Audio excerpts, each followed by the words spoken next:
এখানে রেডিসন ব্লুতে ঘটনা হয়েছে, কে একজন বোধহয় লাভ দিয়ে আত্মহত্যা করতে চেয়েছে অথবা আত্মহত্যা করেছে তার রেস্টুরেন্টের বিল দেখার পরে।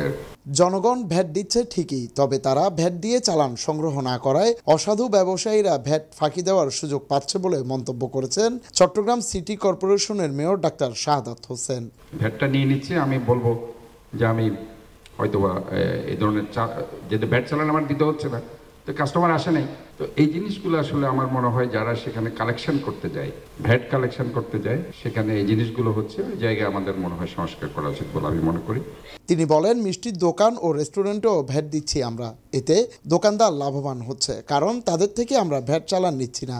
মঙ্গলবার দুপুরে নগরের রেডিসন ব্লু বেভিউর মেজবান হলে চট্টগ্রাম কাস্টমস, এক্সাইজ ও ভ্যাট কমিশনারেটের আয়োজনে ভ্যাট সপ্তাহ উপলক্ষে ভ্যাট দিবসে আয়োজিত সভায় প্রধান অতিথির বক্তব্যে মেয়র এসব কথা বলেন। দোকানদার, যারা মিষ্টির দোকানদার বলেন, রেস্টুরেন্টের মালিক বলেন, তারাই ওই চিন্তা করছে যে আমি তো ভ্যাটটা নিয়ে নিচ্ছি, আমি বলবো যে আমি হয়তোবা এই ধরনের যেটা ভ্যাট চালান আমার দিতে হচ্ছে না।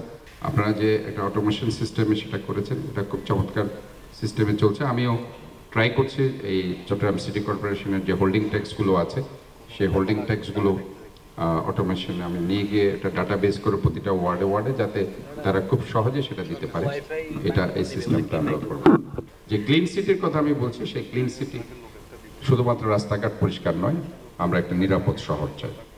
আমরা সবাই মিলে ঐক্যবদ্ধভাবে জাতি, ধর্ম, বর্ণ নির্বিশেষে একটি নিরাপদ, বাসযোগ্য, ক্লিন সিটি, গ্রিন সিটি আমরা জনগণকে উপহার দিতে চাই। চট্টগ্রাম কাস্টমস, এক্সাইজ ও ভ্যাট কমিশনারেটের কমিশনার মোহাম্মদ জাকির হোসেনের সভাপতিত্বে অনুষ্ঠিত সভায় বিশেষ অতিথির বক্তব্য রাখেন চট্টগ্রাম কর অঞ্চল 1-এর commissioner doctor Mohammad Shamsul Arfin, customs bond commissionerate commissioner Mohammad Shafiuddin, কমিশনারেটের কমিশনার মোহাম্মদ মাহফুজুল হক ভুঁইয়া। দিবসের অত্যন্ত গুরুত্ব রয়েছে। আমরা চাই একটা সুখী, সমৃদ্ধ একটা জীবন, একটা দেশ, এবং সেটার জন্য কিন্তু আসলে আমাদের দরকার কি, আমরা কি চাই, যে আমরা একটা উন্নত দেশ চাই।